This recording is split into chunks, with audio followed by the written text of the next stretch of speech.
కామాఖ్యాదేవి ఆలయ రహస్యాల గురించి మీకు తెలుసా?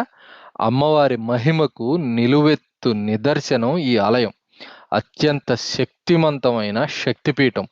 స్త్రీ తత్వాన్ని, స్త్రీ యొక్క గొప్పదనాన్ని తెలియజేసే అద్భుత క్షేత్రం కామాఖ్యాదేవి ఆలయం. అస్సాంలోని నీలాచల్ కొండలపై గౌహతికి దాదాపుగా 7 కిలోమీటర్ల దూరంలో ఈ ఆలయం ఉంది. కామం అంటే కోరిక అని అర్థం.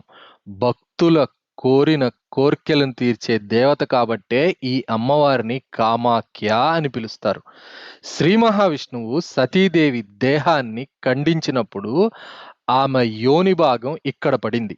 అందుకే కామాఖ్యాదేవి జీవుల పుట్టుకకు ఆధారమైనది, అత్యంత పవిత్రమైనదిగా భావించే అదే యోని ఆకారంలో ఇక్కడ పూజలు అందుకుంటుంది. ప్రధాన ఆలయంలో ముగ్గురు దేవతలుంటారు. వాళ్లే కామాఖ్య, మాతంగి, త్రిపుర సుందరి. గుడి ప్రాంగణంలో మరో 7 అమ్మవార్లు కూడా దర్శనమిస్తారు. వాళ్లే కాళి, తార, భువనేశ్వరి, భైరవి, చిన్నమస్త, ధూమావతి, బగళాముఖి. ఈ 10 మంది దేవతలను కలిపి దశమహావిద్యలు అని పిలుస్తారు. ప్రపంచంలోనే ఎక్కడా లేని విధంగా ఈ దేవాలయంలో దశమహావిద్య శక్తులన్నీ ఒకే ఆలయంలో ఉండటం గొప్ప విశేషం.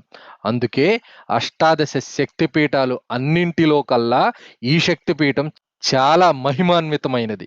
ఎలాంటి కోరికలైనా, ఎలాంటి ఇబ్బందులు, కష్టాలనైనా తీర్చగలిగే శక్తి ఈ దశమహావిద్యల సొంతం.